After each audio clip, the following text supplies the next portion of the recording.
and maybe 2 of them are for really elegant resale shops. So initially, I know when we needed it, we didn't have toaster and various things like that. We didn't care if it was a fancy looking toaster. We just liked a toaster. So we came in, we just walked through it. You know, we were brought through.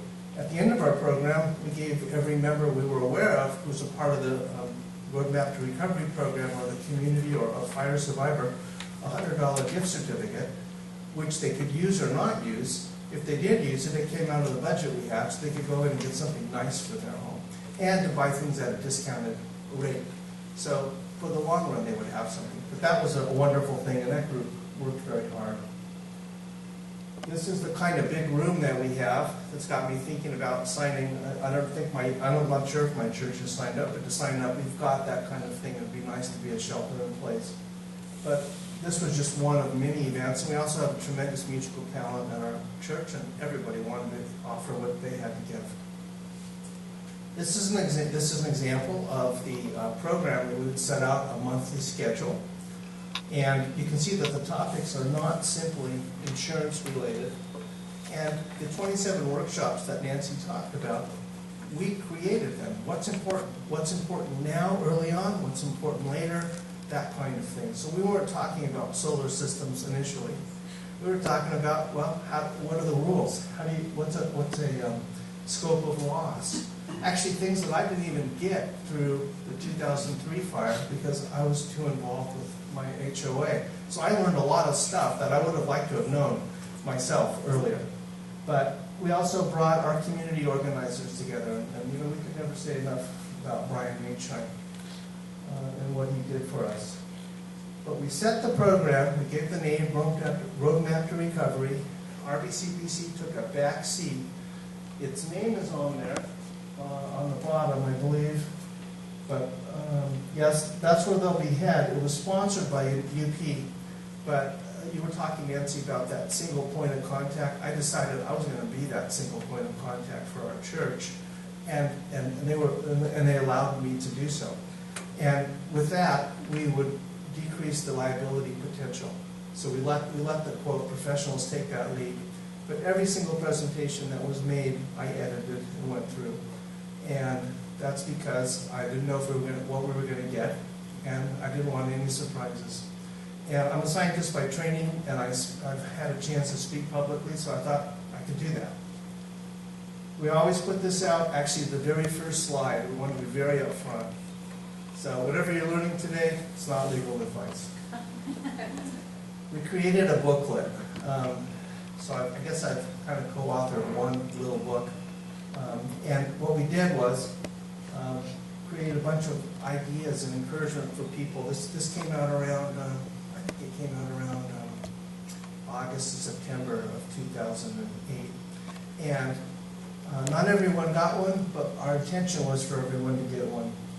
And it was a real collaboration between 2003 fires, UP, and our church. This is a stone that is at the front of my home before you walk into it. We gave our mason, when he was redoing the brickwork, he said, put this wherever you want to put it. We didn't know. And that person put it right in front. It's a very small stone, actually. And that was some special things. You're looking at some of our china there on the right. The little broken pieces, they were all collected from the rubble of our home. And they were made into something beautiful. And we wanted to let everyone share their perspectives on what could you do. Can you, here's someone else, they said, let's take photographs from the same spot all the way around. There were multiple suggestions, from having people come and sign the bare studs, people getting stones and putting scripture on them when foundations were laid. Those stones were put into the corner of the foundation. Ground blessing ceremonies, there are just multiple things. And it was just as an encouragement from the perspective of you can get through it. In fact, one of the key things that we felt immediately was we invited 2007 fire survivors to our home. We wanted them to see that what it will look like on the other end. And simply having the credibility of having been there and now seeing a beautiful home, it told people, I'm going to go home. And that's not something you can give if you haven't been through that. You also can't understand the rebuilding timeline if you haven't gone through it. And this was our timeline, and I was happy that many people actually had much quicker timelines. But 2 years was a long time for us, and lots of emotions and lots of different things going on. So I don't actually know what the median was, but I believe it was much more around 16 months or so versus 2 months. And learned a lot about insurance and how long you want to have loss of use and other types of things involved in a major disaster. I'll just use this as my soapbox to say, I suspect that everyone here who's a homeowner, or most, I know 2 people who are not underinsured in this room, but I don't know the rest of you, and I suspect that you're not fully insured. And that's because it just isn't real that your home can be gone in 3 hours and you would need to remove everything, including the foundation. Now, nobody really has interest in tracking down, taking all those pictures, understanding your policy. But the moment your house is gone, you're really interested in that. And now you realize I was responsible for my insurance policy from the very beginning. Just like your auto policy, you could have low limits of liability, you don't have to have medical. Well, your home's the same way. That's why, as Nancy was saying, even the same company, everybody has a different policy. Well, that's really the wrong time. So I do want to throw out to you all that as a non-legal piece of advice, no one's ever, actually one person's ever taken me up on this, but I'd really be happy to look at it. If I can see your homeowner's policy, your plans to your home, and get a feel for your home, I can give you my perspective on how underinsured you are, and then tell you how to specifically ask your agent to bring your home up to be adequately insured. I think we took about a $500,000 loss in 2003. I was in my mid-40s. It was a loss, but we built a bigger house and we're going to be fine. I couldn't afford to take that hit now. Well, I could, but it would be devastating financially for us. And nobody needs to do that. So that's why I point that out. And we had 2 years of loss of use, and we used just about the full 2 years. Many people had 1 year. And that's an incredible pressure when all of a sudden, because our home was a good home, our rent alone was $3,000 a month. This stuff adds up. So what did our church do? Back to that. Just wanted to share all of these things initially that happened. On the left, we have all of these different ministries. Resale shop, carpenters, you name it. They fit into, in the middle there, different types of physical, emotional, spiritual needs.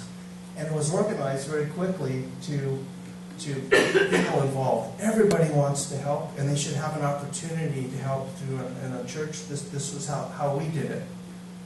We'd envisioned this liaison or one-to-one program coming in. It was actually Sherry Woodley's idea. And I got involved and I recruited Jan Rasmussen to work with me on this. And so we thought we'd do everything through the liaisons, and ultimately that would be the impact on the survivors. But what we discovered over time was that we needed to put our little recovery ministry at the top of the list. We had to be the core team that made the decisions to make things, and therefore, and then all of the other groups would come through us. And that actually worked only because of the fact that we were very credible, and we built good relationships within the church as well. This is the kind of thing that would really be great to have a new point person. Our church isn't prepared today, and I'm not in a health position where I can do this again. So it would be nice to have a preparedness, but this is the model we used, and I wanted you to see that model. So, in summary, our program evolved from acute crisis to really a long-term, and we had to figure out how to do that, but we were committed from the get-go to do that. We used our existing ministries, we found outside partners, and the Roadmap to Recovery program came out of it, and it's become a model for UP. I think relationships were really the key. Just so happened that the leaders of UP and RBCPC and other places, we all knew each other from our fire experiences, and we liked each other. And we didn't have, coming into it, this sense of What's your motivation? Can I trust you? All of that was in place. That's a really hard thing, and it's going to be variable in every community. But we had it, so we used it. And it really did take a village, and we consider our program under God, and we were delighted to be able to use those resources. And it makes me very happy, Nancy, to hear your message today. So that's how RBCBC did it.